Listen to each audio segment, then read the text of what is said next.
तो इस वीडियो के अंदर हम लोग बातचीत करेंगे व्हाट इज काउंसलिंग। उसके बाद हम लोग बातचीत करेंगे कि जो काउंसलिंग साइकोलॉजिस्ट होते हैं वो कहाँ पे प्रैक्टिस करते हैं डिफरेंट एरियाज में, यानी कि स्कूल काउंसलर कौन होता है, करियर काउंसलर कौन होता है। फिर इसके अलावा जो काउंसलर्स कॉर्पोरेट में वर्क करते हैं, गवर्नमेंट ऑर्गेनाइजेशंस के साथ में वर्क करते हैं, प्राइवेट ऑर्गेनाइजेशंस के साथ में वर्क करते हैं, पर्सनल प्रैक्टिस सेटअप में अपने फंक्शन कर रहे होते हैं, तो इन लोगों का एवरेज सैलरी क्या होता है, इनकी रिक्वायरमेंट्स क्या होती है, क्या इनकी एजुकेशनल क्वालिफिकेशन एक्सपीरियंस होता है। इन सारी चीजों के साथ साथ हम लोग बातचीत करेंगे। कुछ ऑर्गेनाइजेशंस के नाम हम लोग लेंगे, प्राइवेट भी और गवर्नमेंट भी, जो काउंसलिंग साइकोलॉजी के फील्ड में काफी अच्छा काम कर रहे हैं और जो बहुत अच्छी अपॉर्चुनिटीज हमारे सभी काउंसलिंग साइकोलॉजी के एस्पिरेंट्स के लिए प्रोवाइड कर रही हैं। हेलो एवरीवन, मेरा नाम अमित पवार है और आप देख रहे हैं पावर विद इन साइकोलॉजी। आज हम लोग बातचीत करने जा रहे हैं काउंसलिंग साइकोलॉजी की, और साथ ही साथ में हम लोग जानेंगे कि काउंसलिंग साइकोलॉजी के फील्ड में किस तरीके के स्कोप्स और अपॉर्चुनिटीज एग्जिस्ट करते हैं इंडिया में। अभी रिसेंटली नवोदय विद्यालय ने एक अपना वैकेंसी का एडवर्टीजमेंट निकाला, जिसके अंदर उन्होंने काउंसलिंग साइकोलॉजिस्ट की पोजीशन के लिए एडवर्टीजमेंट निकाला था। और वो एडवर्टीजमेंट देख के एज अ साइकोलॉजिस्ट मेरे को बहुत अच्छा लगा। पहली बार किसी एडवर्टीजमेंट में इतने स्ट्रक्चर्ड तरीके से डिटेल में वैकेंसी को बताया हुआ था कि कौन लोग इसमें एलिजिबल हैं, अप्लाई कर सकते हैं। सैलरी स्ट्रक्चर्स काफी अच्छे थे और बहुत सारे क्राइटेरियाज बहुत ही स्ट्रक्चर्ड तरीके से प्रोवाइड करे गए थे। वो एडवर्टीजमेंट देखने के बाद में मुझे कहीं ना कहीं पे रियलाइज हुआ कि शायद हम लोग रियलाइज नहीं कर रहे हैं, लेकिन पिछले 3 सालों के अंदर काउंसलिंग साइकोलॉजी के फील्ड में एक बहुत इंटरेस्टिंग बूम आया है। लेकिन ये बूम एग्जैक्टली कहां पे है, किस तरीके से है, इसकी जानकारी हमको नहीं लग पा रही है। तो आज का ये वीडियो इसी पर्पस के लिए है कि थोड़ा सा क्लैरिटी प्रोवाइड करी जाए कि काउंसलिंग साइकोलॉजी के फील्ड में ये बूम कहां पे एग्जिस्ट कर रहा है। तो आइए सबसे पहले शुरू करते हैं हम लोग काउंसलिंग की बेसिक डेफिनेशन से, जो अमेरिकन साइकोलॉजिकल एसोसिएशन में सन 2010 में एक डेफिनेशन दी थी। जो डेफिनेशन कहती है that counselling is a professional relationship that empowers diverse individuals, families, groups to accomplish mental health, wellness, education and career goals.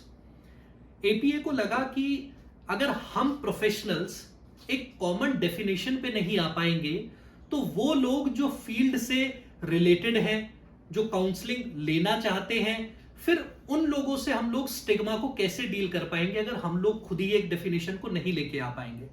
तो एपीए ने 2010 में एक ये बहुत ही ओपन और बहुत ही ब्रॉड एक डेफिनेशन प्रोवाइड करी, जो बहुत ही साधारण शब्दों में कहना चाहती है कि काउंसलिंग का मतलब है कि जब आप किसी व्यक्ति को, किसी ग्रुप को, किसी फैमिली को जब आप सशक्त करते हैं, जब आप उन्हें एम्पावर करते हैं, जब उनके मेंटल हेल्थ को आप एनहांस करते हैं, जब उन्हें कोई नई जानकारी देते हैं जिससे उनके पर्सनल प्रोफेशनल इफेक्टिवनेस बढ़ती है, मेंटल वेलनेस बेहतर होती है, और साथ ही साथ में साइको एजुकेशन प्रोवाइड करते हैं in the form of career guidance and other directions in life.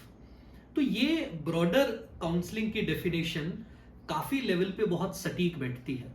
एक काउंसलिंग साइकोलॉजिस्ट इंडिया में वो व्यक्ति है जिसने नंबर 1 या तो अपनी मास्टर्स इन साइकोलॉजी कंप्लीट करी हुई है, या फिर masters in applied psychology complete करी हुई है with an additional post graduate diploma in guidance and counselling, या फिर काउंसलिंग साइकोलॉजी में एक डिप्लोमा लिया हुआ है। तो नंबर 1, ये व्यक्ति खुद को काउंसलिंग साइकोलॉजिस्ट कह सकता है। दूसरा, एक वो व्यक्ति जिसने अपना मास्टर्स इन साइकोलॉजी या masters in applied psychology complete किया हुआ है विद स्पेशलाइजेशन इन काउंसलिंग और क्लिनिकल। ये व्यक्ति without a post graduate diploma, अगर उनके ट्रेनिंग प्रोग्राम के दौरान में उनका स्किल डेवलपमेंट हुआ है टुवर्ड्स काउंसलिंग और टुवर्ड्स क्लिनिकल इंक्लिनेशन, तो ये व्यक्ति भी खुद को एक काउंसलिंग साइकोलॉजिस्ट कह के अंडर सुपरविजन प्रैक्टिस कर सकता है। लेकिन जब भी हम लोग जॉब अपॉर्चुनिटीज की बात करते हैं, जब भी हम लोग ऑर्गेनाइजेशंस के रिक्वायरमेंट की बातचीत करते हैं, तो ऑर्गेनाइजेशंस के हिसाब से एक काउंसलिंग साइकोलॉजिस्ट वो व्यक्ति है जिसने अपना मास्टर्स इन साइकोलॉजी या फिर साइकोलॉजी के किसी भी सब डिसिप्लिन में कंप्लीट किया हुआ है, plus he has a postgraduate, he or she has a postgraduate diploma in guidance और काउंसलिंग या फिर काउंसलिंग साइकोलॉजी में। अगर इसके अलावा आपके पास में कोई भी काउंसलिंग का प्रोग्राम है जिसमें सिर्फ काउंसलिंग या गाइडेंस एंड काउंसलिंग नहीं है, तो फिर आप एक काउंसलिंग साइकोलॉजिस्ट के तौर पे बहुत सारी जॉब्स, बहुत सारी गवर्नमेंट पोजीशंस, बहुत सारे एग्जाम्स के लिए एलिजिबल नहीं होंगे। तो ये मेन चीज है यहाँ पे एलिजिबिलिटी क्राइटेरिया में, जैसे DSSB के एग्जाम में, जैसे कि आपका गवर्नमेंट ऑर्गेनाइजेशंस की वैकेंसीज में, वहां पे क्लियरली मेंशन्ड होता है कि वो व्यक्ति अप्लाई कर सकता है जिसने अपना मास्टर्स इन साइकोलॉजी कंप्लीट किया हुआ है, प्लस एक पोस्ट ग्रेजुएट डिप्लोमा प्रोग्राम है उनका गाइडेंस और काउंसलिंग में, जिसके अंदर काउंसलिंग साइकोलॉजी का डिप्लोमा भी आ जाता है। लेकिन उसके अलावा कोई डिप्लोमा, मान लीजिए फैमिली थेरेपी और काउंसलिंग का हो जाए या फिर ग्रुप थेरेपी और काउंसलिंग का हो जाए, इस तरीके के डिप्लोमा आपको एलिजिबल नहीं बना पाएंगे इस तरीके की पोजीशंस के लिए। अब जब हम लोगों को एक अंदाजा लग चुका है कि काउंसलिंग साइकोलॉजिस्ट कौन है, तो अब हम बात करते हैं कि काउंसलिंग साइकोलॉजिस्ट किस किस सेटअप में वर्क करता है। यही काउंसलिंग साइकोलॉजिस्ट जब स्कूल सेटअप में वर्क करता है तो वो स्कूल काउंसलर कहलाता है। यही जब प्राइवेट प्रैक्टिस करता है व्यक्ति, तो ये खुद को काउंसलर या फिर काउंसलिंग साइकोलॉजिस्ट भी कह सकता है। काफी लोग हैं जो एलिजिबल हैं खुद को काउंसलर कहने के लिए। तो जब हम लोग स्पेसिफिकली एक काउंसलिंग साइकोलॉजिस्ट की बात करते हैं तो हम लोग designation counselling psychologist specifically use करते हैं। उसके अलावा ये व्यक्ति हॉस्पिटल सेटिंग में भी काम कर सकते हैं, ये व्यक्ति कॉर्पोरेट्स में भी काम कर सकते हैं, ये व्यक्ति गवर्नमेंट ऑर्गेनाइजेशंस में भी वर्क कर सकते हैं, और साथ ही साथ में किसी भी तरीके के मेंटल हेल्थ या रिहैबिलिटेशन सेंटर में सपोर्ट और असिस्टेंस प्रोवाइड कर सकते हैं। अब सबसे पहली बातचीत करते हैं स्कूल काउंसलर की। जब भी स्कूल काउंसलर की बातचीत होती है तो स्कूल काउंसलर इंडिया में आज के समय में काफी स्ट्रक्चर्ड एक जॉब अपॉर्चुनिटी है फॉर काउंसलर्स, जिसके अंदर दो अहम चीजों का ध्यान रखने की जरूरत है। रीसेंट अपडेट्स और नॉलेज से मुझे यह पता चला है कि जितनी भी गवर्नमेंट ऑर्गेनाइजेशंस आपको एक तरीके से जॉब अपॉर्चुनिटीज प्रोवाइड करती है फॉर काउंसलिंग, चाहे स्कूल सेटअप में रहे या किसी और सेटअप में रहे, तो ऐसे केस में अभी से प्रेफरेंस चालू हो गई है। लेकिन इस प्रेफरेंस के बेसिस पे मैं ये कह सकता हूं कि आने वाले 3 से 5 साल के अंदर एक हाई प्रेफरेंस, एक हाई डिजायरेबिलिटी उन कैंडिडेट्स की तरफ होगी जिन कैंडिडेट्स के पास में मास्टर्स इन साइकोलॉजी की डिग्री है, प्लस डिप्लोमा प्रोग्राम है फ्रॉम निप्सिड या फिर एनसीईआरटी। इसका बहुत बड़ा कारण यह भी है कि इंडिया में ये दो ऐसे अहम प्रोग्राम हैं जो की गवर्नमेंट ऑर्गेनाइजेशंस लीड करती हैं। साथ ही साथ में ये दो ऑर्गेनाइजेशंस काउंसलिंग के फील्ड में लगभग हर गवर्नमेंट ऑर्गेनाइजेशन, हर गवर्नमेंट प्लानिंग पॉलिसी में सपोर्ट एक्सटेंड करती है। तो ज्यादातर सभी लोगों को जिनको जानकारी है काउंसलिंग साइकोलॉजिस्ट की, वो ज्यादातर प्रेफर करते हैं उन व्यक्तियों को जिनका डिप्लोमा प्रोग्राम या तो निप्सिड से है, जो कि आरसीआई लाइसेंस भी प्रोवाइड करता है प्रोग्राम, और साथ ही साथ में या फिर एनसीईआरटी का प्रोग्राम हो। तो ये कुछ दो प्रेफरेंसेस रिसेंटली डेवलप हुई हैं फील्ड के अंदर, जबकि काफी जगहों पे आज भी ऐसा ही है और पहले भी ऐसे ही हुआ करता था कि बस एक डिप्लोमा आपका होना चाहिए गाइडेंस और काउंसलिंग में, वो डिस्टेंस हो, रेगुलर हो, इससे कोई फर्क नहीं पड़ता था। लेकिन आज के समय में काफी अच्छी ऑर्गेनाइजेशंस जो सैलरी पे करने को तैयार है, इनिशियल सैलरी साइकोलॉजिस्ट को से अबाउट 50,000, 60,000, 45 से 65 की रेंज में इनिशियल सैलरी प्रोवाइड करने को रेडी है। ऐसी ऑर्गेनाइजेशंस आर प्रेफरिंग निप्सिड and NCERT pass out individuals जिन्होंने अपना पीजी डिप्लोमा इन ऑर्गेनाइजेशन से किया है। तो वापस आते हुए स्कूल काउंसलिंग पे बात करते हुए मैं एक एवरेज रेंज आपको देना चाहूंगा सैलरी की, कि एक स्कूल काउंसलर अगर मान लीजिए ऐसे इंस्टीट्यूट में, ऐसे स्कूल में जाता है, देखिए स्कूल भी कई तरीके के हैं। एक स्कूल ऐसा है वो इसलिए काउंसलिंग साइकोलॉजिस्ट रखना चाहता है क्योंकि ऊपर से ऑर्डर्स है, सीबीएसई ने कहा है। ऐसा व्यक्ति क्या करता है कि वो सस्ते से सस्ता काउंसलर ढूंढता है और ज्यादा से ज्यादा काम उनसे कराता है, क्योंकि इस तरीके के इंस्टीट्यूट की विचारधारा ज्यादातर इस बात पे सीमित होती है कि काउंसलर का कोई खास काम नहीं है और ऐसे में ये पढ़ा भी दे, काउंसलिंग भी कर ले और सब कुछ ऑन पेपर वर्क कर जाए। तो ये धीरे धीरे इस तरीके के विचारधारा स्कूलों में कम होती जा रही है, लेकिन आज भी जितना मैंने प्रैक्टिकली एक्सपीरियंस किया है, आज भी कहीं ना कहीं आप अगर as a school counsellor apply करते हैं अलग अलग स्कूल्स में, तो ये विचारधारा आज भी काफी जगहों पे आपको मिल सकती है। तो सबसे पहली चीज आपको क्या करनी है कि ऐसे सिनेरियो में आपको सामने वाले स्कूल को, सामने वाले व्यक्ति को आपको साइको एजुकेट करना है। उन्हें बताना है काउंसलिंग साइकोलॉजी होती क्या है। आपको उन्हें बताना है कि काउंसलिंग साइकोलॉजिस्ट के लिए जो भी सैलरी वो बता रहे हैं या जो एक्स्ट्रा वर्क वो बता रहे हैं वो कितना इररिलेवेंट है या कितना रेलेवेंट है। ये सब चीजें आपको वहां पे उन्हें बतानी पड़ेगी और हो सकता है आपको शायद एक स्टांस भी लेना पड़े कि मैं इस तरीके के स्कूल में काम नहीं करना चाह रही या करना चाह रहा जो कि अभी काउंसलिंग को समझ नहीं पा रहा है और वर्क ओवरलोड ज्यादा करेंगे। तो ये डिसीजन आपको इंडिविजुअली सब्जेक्टिव होकर अपना लेना होगा, लेकिन ऐसे स्कूल में आज के समय में साइको एजुकेशन की ज्यादा जरूरत है।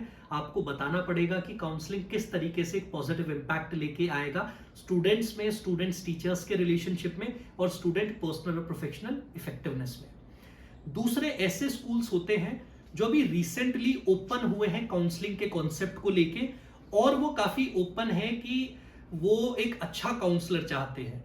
ऐसे स्कूल्स ज्यादातर एक एक्सपीरियंस्ड काउंसलर चाहते हैं या फिर ऐसा काउंसलर चाहते हैं जो मतलब इंटरव्यू में वो काफी अच्छे से उनसे कनेक्ट कर जाए, यानी कि जो उनकी डिमांड है और जो आप ऑफर कर रहे हैं वो क्यूरेट हो जाए, वो मिल जाए।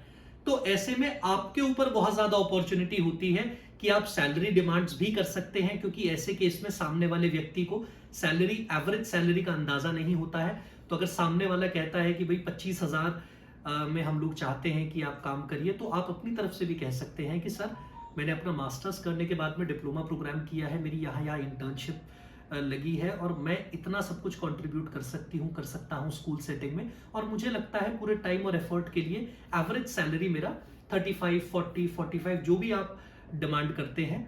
बाकी मैं आपको बता दूं कि आज के टाइम में बेसिक जो एक स्कूल काउंसलर का सैलरी है वो मिनिमम 35 के करीब तो हो गया है। पहले टाइम में 20-25 आप लोग सुनते होंगे, लेकिन अब 35-40 मेजॉरिटी ऑफ लोगों को मैं जानता हूं जो लोग इस इनिशियल सैलरी पे वर्क कर रहे हैं। उसके बाद में ऐसे स्कूल्स आ जाते हैं जो काफी well organised, well reputed schools हैं। वो काफी अवेयर है काउंसलिंग को लेके, उन्हें पता है कि काउंसलिंग का क्या पॉजिटिव इंपैक्ट होगा फील्ड में, उन्हें ये पता है कि इस काउंसलिंग साइकोलॉजी से क्या इंपैक्ट होगा स्टूडेंट्स पे। तो ऐसे में ऐसे स्कूल्स क्या करते हैं कि ये लोग इन लोगों को मिनिमम एलिजिबिलिटी का अंदाजा है, ऐसे लोग डिप्लोमा प्रोग्राम से अवेयर होते हैं, ऐसे लोग आपकी स्किल्स को टेस्ट करना चाहते हैं और साथ ही साथ में वो सैलरीज भी काफी अच्छी प्रोवाइड करते हैं। ऐसे स्कूल्स इनिशियल सैलरी लगभग अगर आपके पास मास्टर्स इन साइकोलॉजी की क्वालिफिकेशन है with a good diploma programme से फ्रॉम निप्सिट और एनसीईआरटी, रेगुलर प्रोग्राम ज्यादा प्रेफर करे जाते हैं ऐसे सिनेरियो में रादर देन डिस्टेंस प्रोग्राम्स, तो बस प्रेफर किए जाते हैं। आप अगर इंटरव्यू में बहुत अच्छा करते हैं तो एक डिस्टेंस और रेगुलर में अगर डिफरेंशिएशन नहीं होता है, आप स्किल्ड हैं डिस्टेंस प्रोग्राम होने के बावजूद भी, तो उसमें कोई दिक्कत नहीं है। आप वो इंटरव्यू प्रोसेस के अंदर आपको पूरा स्पेस मिलेगा ये चीज एक्सप्रेस करने का। ऐसे केस में स्कूल्स जो है वो एवरेज सैलरी 45 to 65,000 के बीच में प्रोवाइड करते हैं और आपका पूरा जॉब रोल जो होता है वो केवल काउंसलिंग और जो स्टूडेंट्स हैं उनके एम्पावरमेंट की तरफ डेडिकेटेड होता है। तो ऐसे स्कूल्स बेस्ट होते हैं, but they are also looking for individuals who are skilled, who have good degrees, who have good diploma programmes and सोने पे सुहागा वाली बात है कि अगर इन पे एक्सपीरियंस भी हो, यानी कि अगर आप जहां से भी आपने डिप्लोमा प्रोग्राम किया या तो उनके थ्रू आपने इंटर्नशिप ली या फिर कहीं और आपने किसी और ऑर्गेनाइजेशन के साथ में शुरू के 6 महीने 1 साल काम किया, तो ये आपके लिए और बेनिफिशियल एड ऑन की तरह हो जाता है। अब ये सारी चीजें होने के बाद में हम लोगों ने एवरेज सैलरी का बात किया है, मैं साथ में कुछ गवर्नमेंट अपॉर्चुनिटीज की भी बात करना चाहूंगा। जैसे गवर्नमेंट इंस्टीट्यूट्स, कुछ ऑर्गेनाइजेशंस है जैसे ministry of women and child development, जैसे आपका जुवेनाइल जस्टिस डिपार्टमेंट, जैसे एनसीईआरटी के साथ में गवर्नमेंट का एक इनिशिएटिव है मनोदर्पण नाम से, और निप्सिड अपने आप में बहुत सारे ऑर्गेनाइजेशंस के साथ में कोलैबोरेशन करता है, तो वो कोलैबोरेशंस और बहुत सारी ऐसे आंगनवाड़ी वर्कर्स हो गए या ऑलरेडी ऐसे प्रोग्राम्स जो कि जनता तक जा रहे हैं लेकिन उसमें काउंसलर्स का सपोर्ट चाहिए उन प्रोग्राम्स को ज्यादा इफेक्टिव बनाने के लिए। ऐसे केस में गवर्नमेंट जब एक स्कूल काउंसलर की पोजीशन निकालता है तो वो 2 लेवल पे निकालता है। कुछ रेयर पोजीशंस होती हैं जो परमानेंट होती हैं और ज्यादातर पोजीशंस होती हैं जो कॉन्ट्रैक्चुअल होती हैं। जो परमानेंट पोजीशन है उनका आप बिल्कुल स्पेसिफिक तरीके से, आप जब लग जाता है तो वो एक तरीके से सरकारी नौकरी हो गई आपकी। आपको जो भी पे ग्रेड के हिसाब से आपको पेमेंट मिलेगा, जो भी आपका ग्रेड लेवल डिसाइड होगा और जो भी इंक्रीमेंट बेनिफिट्स रहेंगे वो सब आपको मिलते रहेंगे। ये पोजीशंस कम निकलती हैं और ये ज्यादातर इस पोजीशंस में ज्यादातर उन लोगों को प्रेफर करा जाता है जो मान लीजिए एसएससी या और तरीके के कॉम्पिटिटिव एग्जाम्स दे के आते हैं और जिनका बैकग्राउंड जो है वो मिनिमम एलिजिबिलिटी को मीट करता है, क्योंकि ये लीडिंग इनिशिएटिव्स होते हैं। तो इस तरीके के इनिशिएटिव्स में ज्यादातर गवर्नमेंट काफी गवर्नमेंट जो कॉम्पिटिटिव एग्जाम्स होते हैं उनके बेसिस पे वो लेते हैं। दूसरा जो है कॉन्ट्रैक्चुअल बेसिस। कॉन्ट्रैक्चुअल बेसिस में 3 तरीके की आपकी पोजीशंस निकलती है। एक तो हो गया आपका यंग प्रोफेशनल्स का, दूसरा हो गया आपका as a junior counselling psychologist, और तीसरा हो गया as a senior counselling psychologist. जब आप एक यंग प्रोफेशनल काउंसलिंग साइकोलॉजिस्ट का मतलब है कि आप एक फ्रेशर हैं जिन पे नॉलेज है, इंटर्नशिप का एक्सपीरियंस है, लेकिन अभी फील्ड में जिस तरीके का एक्सपीरियंस ऑर्गेनाइजेशन चाह रही है उस तरीके का एक्सपीरियंस आपका क्यूरेटेड नहीं है, तो ऑर्गेनाइजेशन आपको थोड़ा सा एक इनिशियल सैलरी रेंज पे आपको वर्क सिखाती है, काम कराती है, आपके स्किल पे ट्रस्ट करती है, और ज्यादातर आपको यहाँ पे सपोर्टिव असिस्टिव वर्क करना पड़ता है शुरू में, और धीरे धीरे एक्सपीरियंस जब गेन हो जाता है तो काफी रिफाइंड और एक्टिव रूल्स एंड रिस्पॉन्सिबिलिटीज मिलती है। तो एक यंग प्रोफेशनल वो व्यक्ति हुआ जिसने अपना मास्टर्स कंप्लीट कर लिया है, they have a post graduate diploma from good university, from a good institute, और साथ ही साथ में ये फ्रेशर है या फिर इनका 1 ईयर से कम का एक्सपीरियंस है। तो ये यंग प्रोफेशनल में आएंगे जिनका एवरेज सैलरी 35 से 45,000 पर मंथ के बीच में होता है। बट क्योंकि गवर्नमेंट ऑर्गेनाइजेशंस के साथ आप लोग काम कर रहे हैं, तो ऐसे में ज्यादातर इस तरीके की पोजीशंस जो है वो आपकी ministry of women and child development की तरफ से निकलती है, जिसमें आपको रिसर्च वर्क करना होता है, जिसमें आपको डेटा कलेक्शन करना पड़ सकता है, जिसमें आपको काउंसलिंग प्रोवाइड करनी पड़ सकती है, जिसमें आपको पॉलिसीज पे काम करना पड़ सकता है। तो इस तरीके के बहुत सारे वर्क के लिए आप ओपन रहिएगा, लेकिन बहुत अच्छी नेटवर्किंग, बहुत अच्छी सोर्सिंग और बहुत अच्छा आपको एक स्पेस, एक प्लेटफॉर्म मिलेगा जहां पे आप अपनी स्किल्स को टेस्ट कर सकते हैं। तो यंग प्रोफेशनल्स के बाद आ जाता है जूनियर्स। जूनियर्स मतलब एक यंग प्रोफेशनल जिसके पास एक्सपीरियंस है। तो मान लीजिए अगर आपके पास गिवन ऑर्गेनाइजेशन कितना डिमांड करती है, मान लो 1 से 2 साल का आपका एक्सपीरियंस है, तो आप यंग प्रोफेशनल ना होके आप एक जूनियर पोजीशन के लिए आप अप्लाई कर सकते हैं। गिवन ये सारी पोजीशंस आपकी यंग प्रोफेशनल, जूनियर, सीनियर, ये कॉन्ट्रैक्चुअल पोजीशंस के अंदर आती है, जिसमें सैलरीज अच्छी है बट और कोई बेनिफिट या फिर परमानेंट पोजीशन नहीं है, और इनका ड्यूरेशन रेंज कर सकता है from 3 months to 3 years to 5 years, पर इससे ज्यादा नहीं होता है, और ये रिन्यू होते हैं कॉन्ट्रैक्ट्स।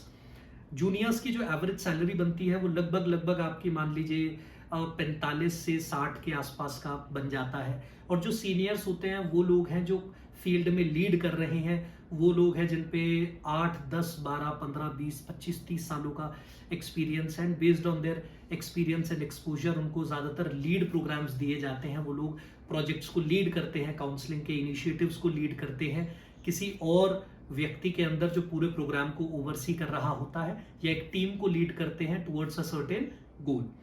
इस तरीके के जो सीनियर काउंसलिंग साइकोलॉजिस्ट होते हैं, इनकी एवरेज सैलरी फ्रॉम से 75 to 80,000 से लेके लगभग 1.25 लाख तक भी हो सकती है। तो ये डिपेंड करता है ऑर्गेनाइजेशन पे, ऑर्गेनाइजेशन की डिमांड पे, वर्क रोल एक्सपीरियंस पे, और सबसे बड़ी बात आपके ऊपर। उसके बाद में DSSB is one of the most popular opportunities जो हम सब लोग जानते हैं, कि दिल्ली गवर्नमेंट की तरफ से DSSB का एग्जाम होता है, जो कि दिल्ली सबऑर्डिनेट सिलेक्शन बोर्ड का एग्जाम होता है, जिसके अंदर पोजीशंस निकलती हैं कुछ साइकोलॉजी में पढ़ाने के लिए और कुछ काउंसलर्स के लिए, जिसको हम लोग कहते हैं वोकेशनल एंड गाइडेंस काउंसलर।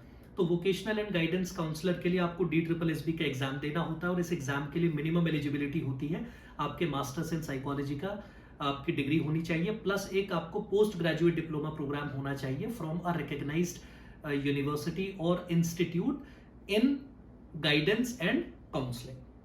उसके बाद में आपको कुछ और बेसिक चीजें मैं ऐड कर देता हूं कि एम्स, निमहांस, दो ऐसी एक्टिव ऑर्गेनाइजेशंस हैं जो काफी लेवल पे रिसर्च पे काम कर रही हैं, प्रोजेक्ट्स को लीड कर रही हैं, डेटा कलेक्शन कर रही हैं इन द फील्ड ऑफ काउंसलिंग। तो ये गवर्नमेंट के प्रोजेक्ट्स लीड करते हैं ऑर्गेनाइजेशंस और काफी अच्छी अपॉर्चुनिटीज और एक्सपोजर मिलता है in the form of internship और इनिशियल जॉब पोजीशंस के लिए इन द फील्ड ऑफ काउंसलिंग। तो यहाँ पे ज्यादातर आपका काम रहेगा जाके इंडिविजुअल्स पे डेटा कलेक्ट करना, क्योंकि मे बी कोई रिसर्च चल सकती है किसी वल्नरेबल पॉपुलेशन पे, मार्जिनल पॉपुलेशन पे, या फिर हो सकता है कि रिसर्च चल रही हो to see the impact of counselling in XYZ, जो भी गवर्नमेंट का फोकस है उस टाइम पे उन चीजों पे। तो इन प्रोग्राम्स को लीड करने के लिए दिल्ली में काफी पॉपुलरली एम्स लीड करता है एंड बैंगलोर में निमहांस लीड करता है इस तरीके के प्रोग्राम्स। तो दोनों ऑर्गेनाइजेशंस की वेबसाइट पे जा सकते हैं आप और दोनों की वेबसाइट पे जाके आप बहुत सारी अपॉर्चुनिटीज के बारे में जान सकते हैं। साथ ही साथ में एम्स का बहुत ही बेहतरीन इनिशिएटिव मेंटल हेल्थ फाउंडेशन के नाम से, जो कि इनमेट्स और जुवेनाइल्स के साथ में काफी अच्छा वर्क प्रोवाइड कर रही हैं, प्लस मार्जिनल और वल्नरेबल पॉपुलेशन के साथ में रिसर्च बेस्ड वर्क काफी अच्छा कर रही हैं and also in the field of psycho education and mental health awareness. तो आप चाहें तो मेंटल हेल्थ फाउंडेशन से कनेक्ट कर सकते हैं, डायरेक्टली एम्स की वेबसाइट को आप सर्व कर सकते हैं, ब्राउज कर सकते हैं, साथ में आप निमहांस के प्रोग्राम्स और उनकी वेबसाइट भी सर्च कर सकते हैं। इसके साथ में आपको मनोदर्पण की वेबसाइट भी सर्च करनी चाहिए और NCERT की वेबसाइट भी सर्च करनी चाहिए। ज्यादातर प्रोग्राम्स, प्रोजेक्ट्स की जानकारी यहाँ पे मिल जाती है। एक एडिशनल चीज मैं आपको यहाँ पे बताना चाहूंगा कि गवर्नमेंट का एक न्यूज़पेपर आता है फॉर एम्प्लॉयमेंट, जिसको हम लोग जो आप एक्सेस कर सकते हैं employmentnews.gov.in।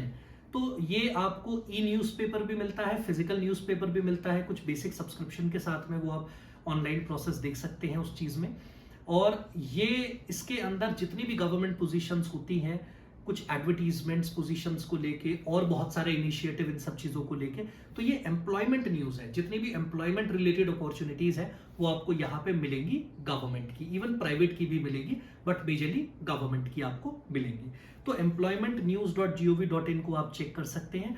और साथ ही साथ में आप नेशनल करियर स्कीम यानी कि NCS को भी मैं रिक्वेस्ट करूंगा आप चेक करिए। हम लोग डिटेल में इस पे दोबारा कभी बात करेंगे, लेकिन NCS का भी काफी अच्छा अपॉर्चुनिटी है काउंसलिंग, स्पेसिफिकली करियर काउंसलिंग के फील्ड में। आगे जाके हम लोग थोड़ा सा नेक्स्ट वीडियो में डिटेल में बात करेंगे स्पेसिफिकली करियर काउंसलिंग की। अभी करियर काउंसलिंग का भी काफी बड़ा डोमेन हो जाएगा और इसको एड्रेस इस वीडियो में ठीक तरीके से हम लोग नहीं कर पाएंगे।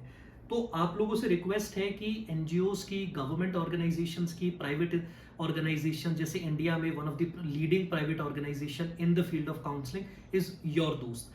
और योर दोस्त केवल काउंसलिंग नहीं बट काफी एलाइड इनिशिएटिव्स में भी काम कर रहा है, जिससे वो स्कूल्स में workshops, training programmes, leadership development programmes, organisations में इस तरीके के प्रोग्राम्स, गवर्नमेंट के साथ इस तरीके के प्रोग्राम्स काफी अच्छे लेवल पे टच कर रहे हैं, एक्सपैंड कर रहे हैं।